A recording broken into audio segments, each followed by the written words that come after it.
Good morning. I'm just outside with Nellie, my 1960 Morris Minor, and as you can see, her bonnet's up because I'm just about to do my weekly checks. It's Sunday today. It's actually drive it day. I didn't realise. So I'm hoping to get her out for a little drive soon.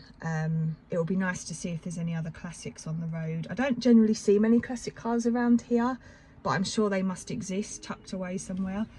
So I will try and get her out for a drive a bit later, but we'll see how it goes. But just for now, I'm going to just do my Sunday checks. Sunday's generally the day that I do my checks on Nell. And yeah, I just thought I'd film it so you guys can follow along, maybe point out if there's anything that I've missed that I should be checking, because for those of you that do watch my channel, you'll know that I'm very new to this. I'm still learning, so always appreciate any advice. But anyway, I'm gonna go around to the front and we'll start under the hood. Okay, so I like to start with just a visual inspection of the engine bay, just to make sure that everything looks how it should. Now, I'm aware that it's very, very dirty under here. I apologise. That is on the agenda, to give this all a good clean under here. But yeah, I just like to make sure that all my hoses look intact. There's no obvious leaks or splits or anything like that. You can see here, I did have a leak on this hose, and this was meant to be a temporary repair, but it's actually holding up really well, so I'm just kind of leaving it for now. But yeah, I just like to do a little check round, make sure everything looks okay. It all looks okay to me. You might spot something and you're like, oh, you need to check that. If you do, please tell me. But yeah, she looks all right. So I'm going to now check the radiator and oil.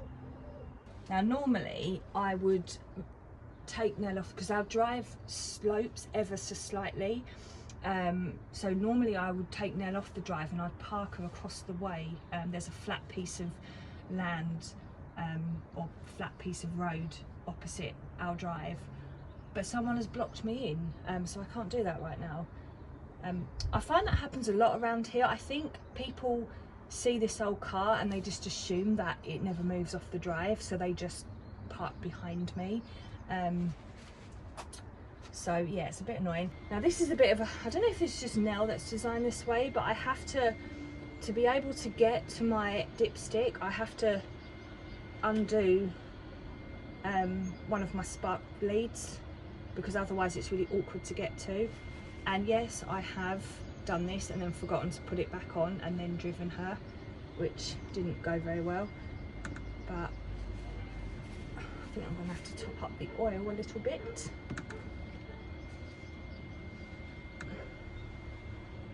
Yeah, so she does need a little bit of oil in there. It's been a little while since I've topped her up, so I will do that next. Okay, so just undo this. I've got my classic car oil. I don't know if you saw that, but I'll just hopefully not. Just put a glug in here. I won't put too much in because it doesn't need loads of topping up.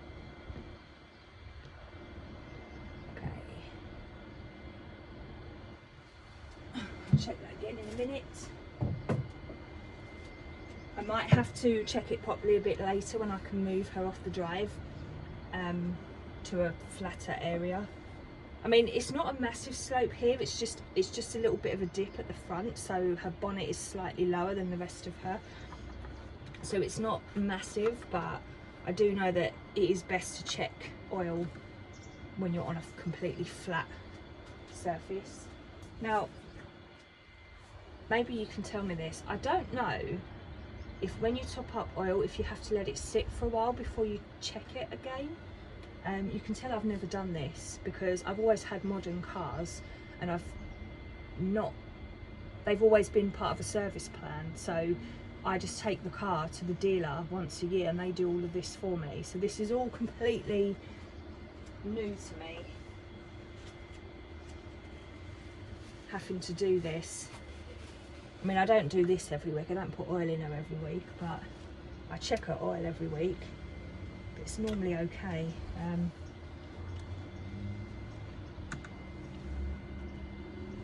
it's gone up a bit, but not by much. I might have to put some more in.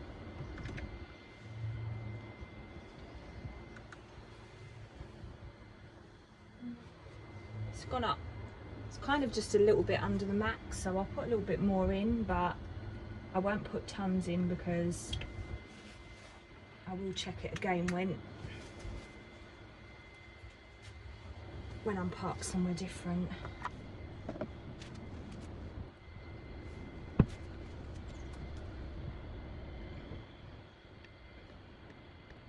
Okay.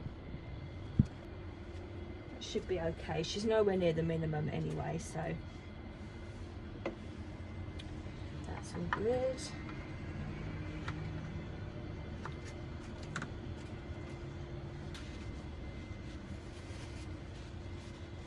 Okay. Right, radiator next. Bit embarrassing, but I can't actually open this by myself. I just don't have the strength in my wrists, so I normally have to get my husband to come and open it for me. I did have a little tool that a friend made me, which goes onto it and it makes it where you can just undo it quite easily, but I lost it. I'm sure you'll be familiar with tools just disappearing for no reason. So yeah, I've got my friend making me a new one, but for now I'll have to get the husband to open it for me, so I'll be right back. Okay, right, that is now loosened.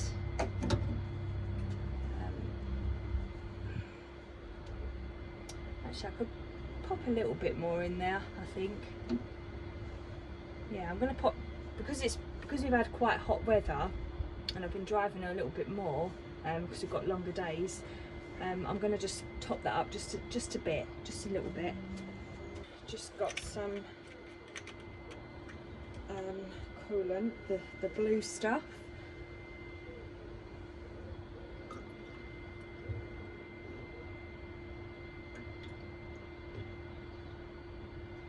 Okay, so that now is literally just under the neck,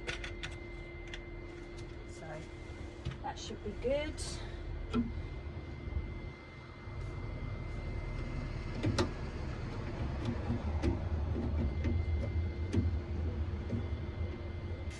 So I think, unless I've missed out something vital, that's under the hood is checked. So I'm now going to go on to the tyres. I don't know how good this will be for an angle, but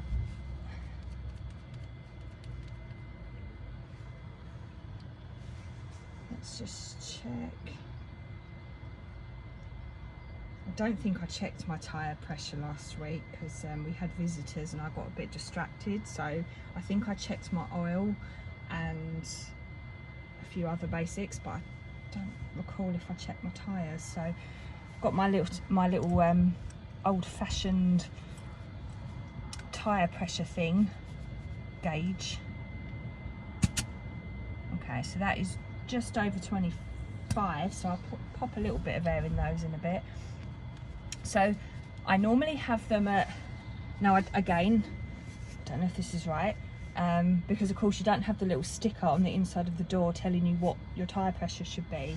Now these aren't her original wheels, I don't think. These I suspect are off of a van, a Morris Minor van, because a lot of her parts came out of a Morris Minor van. So they are a little bit bigger than your average saloon wheels, and I normally have them at 28. I think her the guy that had her before me said he used to have them on 30, but he wasn't sure if that was right. So I normally have them on 28 all round, and that seems to be fine.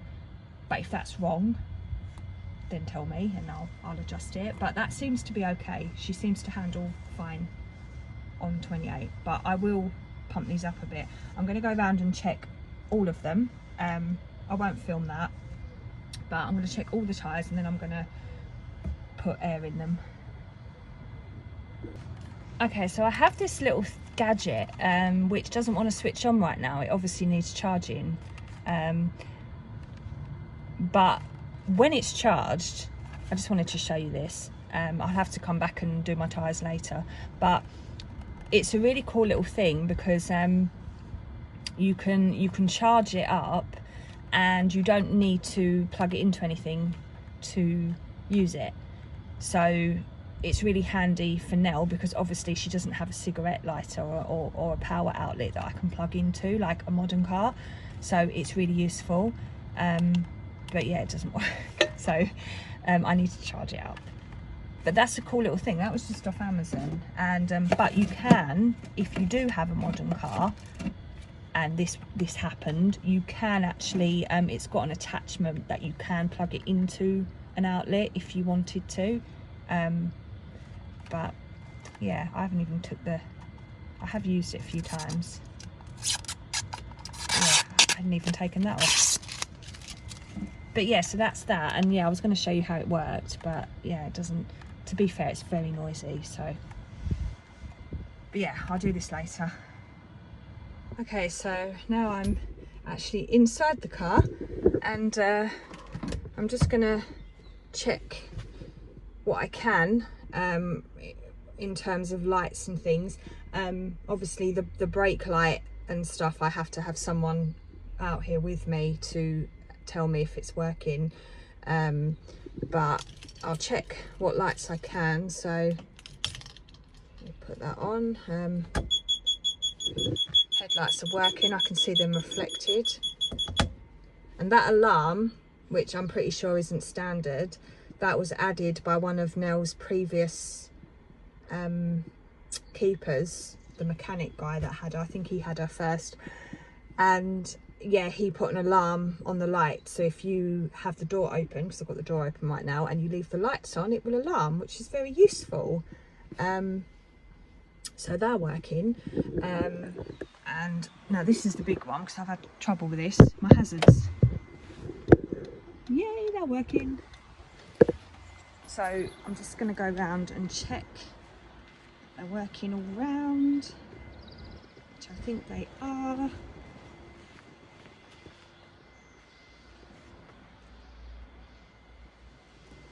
Okay, that's good. But yeah, so that's inside the car. Oh yes, I did lights, didn't I?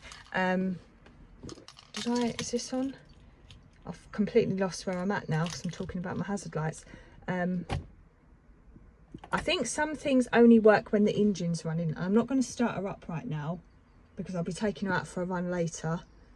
And my battery, again, for those of you who've watched my videos will probably recall me saying this before, but my battery is on the weak side. I am putting away for a replacement battery, but because the battery's still okay, it's still functioning, I'm not rushing to buy a new one, because they are expensive, and it's not, I don't need it necessarily right now. I'm just kind of managing it, so I don't just needlessly start her up.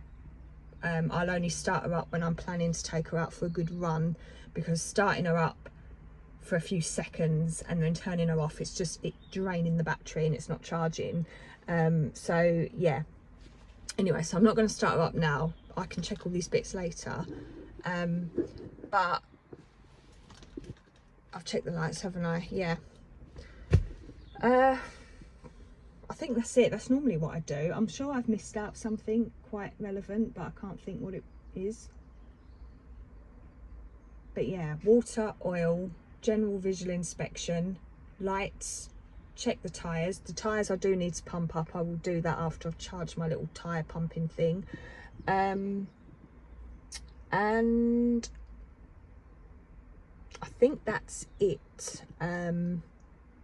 I mean, I do as well. You probably won't really see much from here, but I do generally, not necessarily as part of my Sunday routine, but as I'm working around her, doing bits and pieces, washing her, and I generally do have a little check round to make sure that there's no obvious rust or anything happening. She's quite nice and solid under here. She's never had any welding or anything like that, so she's quite good.